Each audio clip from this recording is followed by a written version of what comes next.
W dzisiejszym odcinku kryptoogłoszeń poinformujemy Was o kolejnym paleniu tokenów przez Tencent. Wspomnimy o starcie publicznego testnetu sieci Polygon ZK AVM oraz opowiemy o unikalnych awatarach Kuna Aguero.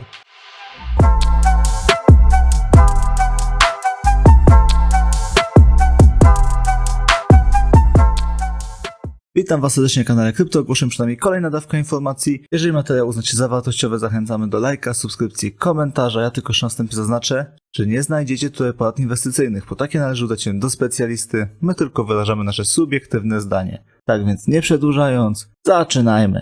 Metashotter nawiązuje współpracę z Get Set Play. Streamerzy i twórcy treści, którzy transmitują rozgrywkę w Metashotters, otrzymają pełny dostęp do platformy Get Set Play. Takie działanie pozwoli na dalsze promowanie treści gry. Zaletą Get Set Play jest możliwość skierowania transmisji do odbiorców zaznajomionych z technologią blockchain. Tacy odbiorcy będą zdecydowanie bardziej skłonni do rozpoczęcia rozgrywki w grę typu Play to Earn.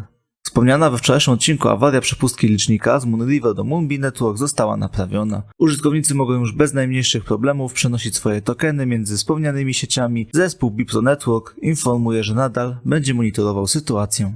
Pomimo niezbyt ciekawej sytuacji na rynku kryptowalut, Tencent sukcesywnie zmniejsza ilość swoich tokenów w obiegu. Tym razem Tencent dokonał zakupu 100 000 swoich tokenów za pomocą automatycznego narzędzia odkupu na PancakeSwap. Na dzień 10 października 2022 roku Tencent odkupił z pomocą wspomnianego narzędzia łącznie 556 000 swoich tokenów i dokonał ich trwałego spalenia. Ali ten kontynuuje serię postów, w których przedstawiani są kolejni członkowie zespołu. Ten wpis został poświęcony Tomkowi Watrasowi, który w Ali ten zajmuje stanowisko product ownera. Ali ten stwierdza, że Tomek jest maniakiem technologicznym, którego pasją jest tworzenie najróżniejszych oprogramowań. Watras w przeszłości był liderem działu technicznego, który składał się z 50 osób, a prywatnie jest wielkim pasjonatem kolarstwa. Binance zaprasza do dołączenia do konkursu z okazji trzeciej rocznicy wprowadzenia peer-to-peer. Pula nagród w tym konkursie wyniesie 33 000 BUSD. Dodatkowo można również zdobyć gadżety Binance. Więcej o tym konkursie przeczytacie odwiedzając artykuł, do którego link został załączony do tweeta. Huobi powołało globalną radę doradczą złożoną z liderów branży blockchain oraz przedsiębiorstw tradycyjnych. Huobi informuje, że na wstępnej liście doradców znajdzie się Ted Chen, będący reporterem w NBC4, Du Yun, współzałożyciel Huobi, Justin Sun, będący przedsiębiorcą kryptowalutowym i dyrektorem biznesowym oraz założycielem projektu Tron, Lee Wald, pełniąca funkcję dyrektora generalnego w Valkyria oraz Wang Yang. Xandar zapowiada AMA z projektem MetaClash. Uczestnicy AMA będą mieli szansę na otrzymanie gwarantowanego miejsca na whitelistie projektu MetaClash. MetaClash jest grą Metaverse stworzoną w tematyce Science Fantasy. Zachęcamy do sprawdzenia tego projektu. Wspomniane AMA odbędzie się 12 października o godzinie 15 czasu polskiego.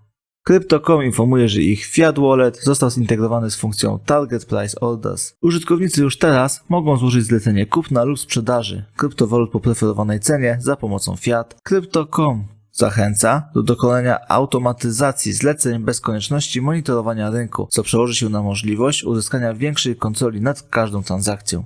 Sandbox informuje, że 9230 unikalnych, specjalnie wykonanych awatarów Kuna Aguero trafi do sprzedaży w pierwszym tygodniu listopada. Awatary będą reprezentować różne momenty kariery tego argentyńskiego piłkarza. Awatary będą również podzielone na różne poziomy rzadkości. W zeszłym tygodniu Jay Kurahashi Sofu dołączył do GoGo Pool Avalanche Ecosystem Spaces, aby omówić najnowszą aktualizację BAMF oraz wydarzenie Avalanche Creatis, przygotowane specjalnie dla programistów. Avalanche Creatis odbędzie się w San Francisco. Link do nagrania zostawimy standardowo w opisie filmu. ChainCloud można już wykorzystać do skalowania platformy gier Web3. Zachęcamy do zapoznania się z artykułem, w którym poruszony został wątek ogromnych możliwości tego rozwiązania. Artykuł został załączony do tweeta. Została opublikowana kolejna aktualizacja adopcji Chainlink. W ciągu ostatnich 2 tygodni Chainlink przeprowadził 22 integracje w 5 różnych sieciach. Pośród tych sieci znalazły się Avalanche, BNB Chain, Ethereum, Phantom oraz Polygon. Binance zauważa, że wraz ze wzrostem wartości rynku NFT coraz więcej oszustów szuka najróżniejszych okazji do oszukania kupujących za pomocą fałszywych NFT. W tym przypadku niezastąpione staje się uwierzytelnianie NFT. Więcej informacji o uwierzytelnianiu NFT przeczytacie w artykule załączonym do tweeta. Platforma DeFi SynFutures Protocol zintegrowała Chainlink Wi-Fi na sieci Polygon. Rozwiązanie Chainlink zostało dodane do SynFutures Protocol, aby umożliwić rzetelne i transparentne losowanie zwycięzców w najróżniejszych konkursach. Aby zapoznać się z działaniem Wi-Fi, zachęcamy do zapoznania się z artykułem dotyczącym tego rozwiązania. CryptoMayhem publikuje już 10. aktualizację swojego projektu. W 10. aktualizacji CryptoMayhem przedstawia nową broń w 3D. Została opublikowana lista umiejętności mechów oraz wiele więcej detali, o których przeczytacie w artykule na Medium Crypto Mayhem. Phantom, zgodnie z tradycją, podsumowuje wydarzenia ze swojego ekosystemu, które miały miejsce w 2 ostatnich tygodniach. Rejestracja na hackathon organizowany przez Google Cloud oraz Moralis Web 3 została otwarta. Unstoppable.x integruje się z Phantom. O pozostałych wydarzeniach z tego ekosystemu przeczytacie w artykule na stronie phantom.foundation. Crypto.com będzie uczestniczyło w wydarzeniu GitEx Global. Dyrektor do spraw marketingu Crypto.com, Steven Kalifowicz, podczas tego wydarzenia wygłosi przemówienie dotyczące stanu obecnego marketingu w Web3. Hashbot informuje o posiadaniu ponad 15 zablokowanych i załadowanych tokenach, które wkrótce pojawią się na tej platformie. Pojawienie się wspomnianych tokenów z całą pewnością zwiększy zakres możliwości korzystania z tych wirtualnych zasobów. Zachęcamy do śledzenia Hashbot oraz kolejnych odcinków kryptoogłoszeń, w których będziemy przekazywać informacje dotyczące najnowszych aktualizacji i ogłoszeń dotyczących tego projektu. Polygon ogłasza start publicznego testnetu sieci ZK AVM.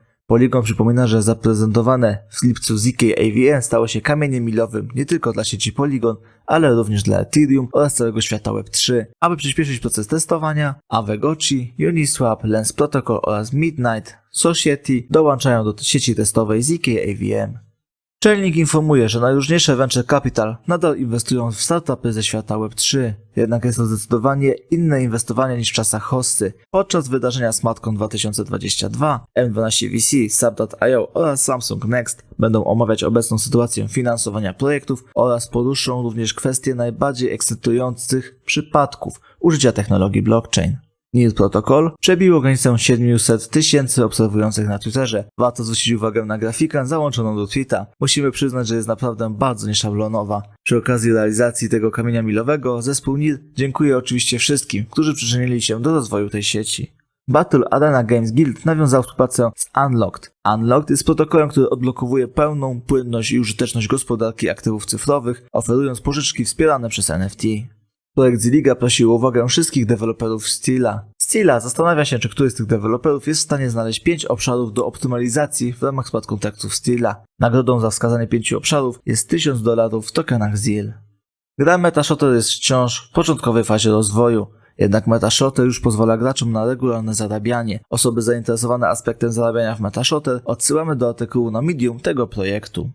Trudność wydobycia Bitcoina we wczorajszym dniu znalazła się na najwyższym poziomie w historii. Wzrost poziomu trudności wydobycia BTC wzrósł o 13%, co oznacza, że osiągnął poziom 35,61 biliona haszów. Przyczyną takiego stanu rzeczy jest fakt, że minerzy intensyfikują pracę nad kopaniem Bitcoina lub coraz więcej osób dołącza w tym celu do sieci. Trudność wydobycia Bitcoina jest automatycznie dostosowaną funkcją protokołu Bitcoina. Jest ona miernikiem tego, jak dużo pracy zajmuje wydobycie kolejnego bloku. Została ona wdrożona w celu zapewnienia, że transakcje zachodzące na blockchainie są przetwarzane w stałym tempie, czyli w przeciągu 10 minut.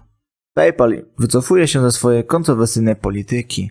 PayPal mógł ukarać swoich użytkowników karą w wysokości $2500 za rozpowszechnianie dezinformacji. PayPal przyznał, że ta polityka była błędna i została już zaktualizowana. Brazylijski Urząd Skarbowy zarejestrował ponad 12 000 firm, które zadeklarowały posiadanie kryptowalut w swoim biznesie. Jest to wzrost w stosunku do 11 360 firm, które zadeklarowały się w lipcu. Liczba osób fizycznych, które zadeklarowały aktywa kryptowalutowe w tym samym miesiącu, spadła o 35 000 z ponad 1,3 miliona osób zarejestrowanych. Liczby pochodzą z obowiązkowego miesięcznego raportu RFIB na temat własności kryptowalut, które daje wyobrażenie o kierunku rynku. To tyle z informacji, które dla Was dzisiaj przygotowaliśmy. Jeżeli materiał był dla Was wartościowy, zachęcamy do lajka, subskrypcji, komentarza. Dziękuję Wam za uwagę i życzę miłego dnia bądź wieczoru. Cześć!